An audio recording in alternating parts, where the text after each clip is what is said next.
Good morning, good evening, whoever you are, wherever you are, whatever you might be doing. We wish to welcome you to the Silverlight Show.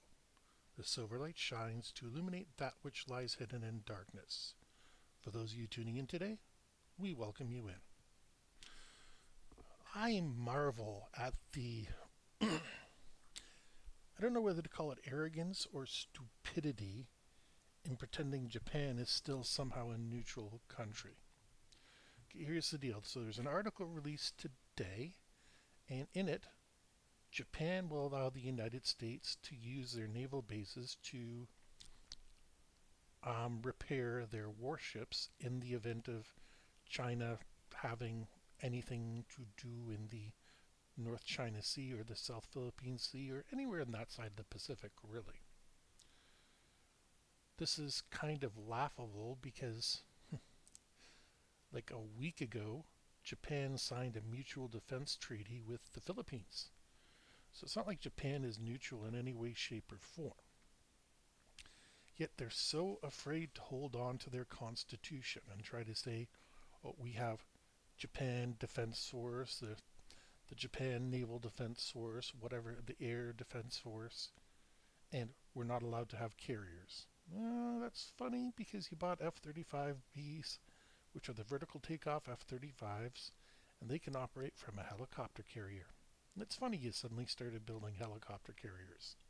That's not the stance of a passive nation. That's pretty much what the United States did, or sorry, the United Kingdom did. Except in their constitution, it's perfectly legal. The other thing is, nobody's going to check the Japanese constitution before they decide to go to war with them or not. I mean, that is absolutely ludicrous. So, why not drop the veils? You're not the first ones, not by a long shot. Heck, it's not even your first time at this table. I always think of South Africa. And in the 80s, under the de Klerk regime, when they were still deciding whether apartheid was a good idea or not, yes, this is a real thing that happened in the 80s. Go ahead and look it up, just in case you don't believe me. But the funny part is, the de Klerk government did a whole lot of things to screw um, what's his name again? Oh my goodness. The Mandela people over. One of the things de Klerk did was develop nuclear bombs. Now, officially, South Africa never had nuclear bombs until they did. South Africa fought in a lot of border wars at that time, even though they weren't. It was just their soldiers volunteering to go overseas and fight for, not even overseas, over the continent and fight for different things. It was against their constitution, sure. The route that they developed nuclear bombs is still extremely complicated. The most plausible theory I have read was South Africa had the land, Israel had the technical know-how of all those Jewish people that escaped Germany, and Germany had the money. So South Africa admitted they have nuclear bombs. Israel has never officially admitted it, but come on, if you don't think that they're hiding at least a small stash of them, you're more gullible than I take it for. And I don't really have a problem with a nation developing nuclear weapons. I admire South Africa for saying, hey, we're going to get rid of ours because we don't need them. But it's such an open secret, just like Japan, that you might as well admit to it. Then you have the enigma of Germany. Why would they be willing to help Israel and South Africa? Well, first of all, it's a great experience, and Germany used to be big on building nuclear reactors, so they had particular expertise that nobody else had. You also have the issue that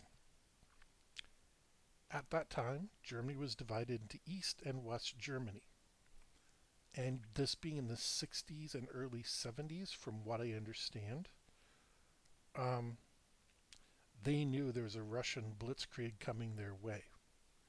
There were still some pretty hostile feelings there from, what the Russians went through in the 1940s. So having a few nuclear weapons lying around would not be the worst thing Germany had ever done in their history. Quite the opposite. It's a matter of state survival. It's something that you would want to do if you were in any sort of leadership position that had anything to do with them. Note, none of this is in the constitution of any of these people's, what are we going to call this? Constitutions, even though constitution is not the same. As a matter of fact, Germany had joined the Nuclear Non-Proliferation Club, and they stood with Canada in saying, we are nuclear free, again, as if that was going to really stop the Kremlin. And I'm going to blame the Kremlin because in the 80s they were the big threat. There were other state actors out there. China was starting to get its plan together for what they're doing now. And different world. But you know what? The same thing is happening now where people are just doing stuff. And to heck with their constitutions, to heck with their citizens' desires, they need it. Japan needs aircraft carriers for the aircraft they supposedly don't have, but that they are physically there. They've been on joint exercise with the United States to prove their concept works with landing and taking off these aircraft from their quote helicopter end quote carriers.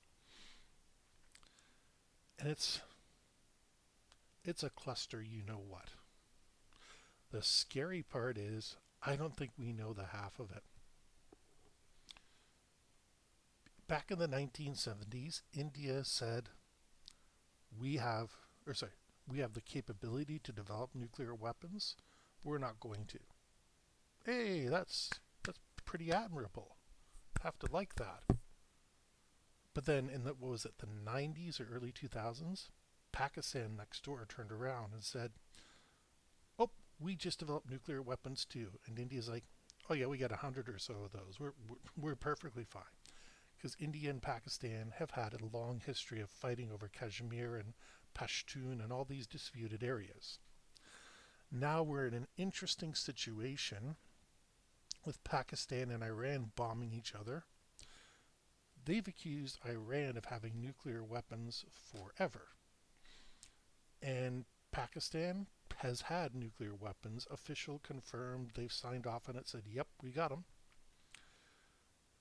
Despite all this, these two countries are technically in a state of war. It hasn't been confirmed yet, but this is like the old thing where people have a police action or a special executive operation, whatever. It's war by any other name.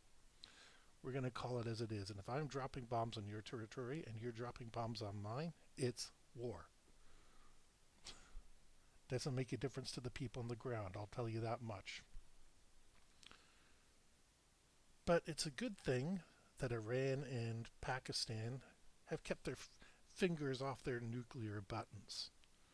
I think Iran may still be lagging a bit behind technologically, not because Iranian scientists or citizens are not clever as hell. Quite the opposite. They're both smart. I deal with Iranians, Pakistanis, Persians, whatever they want to call themselves, every day of the week. And you know what? It's not that they're not smart. You give them time and resources, they'll figure anything out. But here they are locked in what is basically a border war to see who can bomb the most terrorists of the two of them, which is a war nobody wins. And they've restrained from threatening each other with nuclear weapons, because I bet that would bring this conflict to an end real quick. One said, yep, we're breaking out the nukes. But like I said, so far nobody has done it. That's the important thing. I got no problem, again, with countries developing nuclear weapons. Chemical weapons have such a stigma to them, but at the same token, they're not the hardest thing in the world to develop. And when you're limited on budget, you're limited on budget. Remember going in to find Saddam Hussein's vast stockpiles of chemical weapons, and we had to cancel that war for lack of finding actual nuclear weapons. Well, actually nuclear, actually chemical, biological, all that he was supposed to have. He didn't have any of it. So, what we're seeing in the world right now is a cluster F. And it just got more interesting because more people are trying to throw fuel on the bonfire. Israel and the Palestinians. Yeah, I don't want to see Palestinians hurt either, but you got to get rid of Hamas. Israel's willing to work with you if you just stop committing terrorist acts against them. Iran and Pakistan, this kind of shot up out of nowhere, but we do know Iran funds terrorist groups inside of Pakistan, and we now know that Pakistan does the same right back to them. Japan doesn't want another World War II, but they have not forgotten what happened last time and intend to be prepared. United States, well, they have a big problem with China and Russia. Nobody could ever invade anybody. Even with the biggest task force and landing ships and everything that we possibly can throw at them, China is huge and has a huge population. Russia's huge and has a huge population. United States, gun behind every blade of grass. You could long range bomb them, but you're not landing any sort of troops. And it's just pointless to try and resist that simple fact. So with that, we hope you enjoy this episode of the Silverlight Show. If you did, please click like, share, because sharing is caring. Subscribe if you haven't subscribed already. Don't forget to click the button down on the bottom right hand side so that way you can be notified every time we release a new show. We hope you have a fantastic day.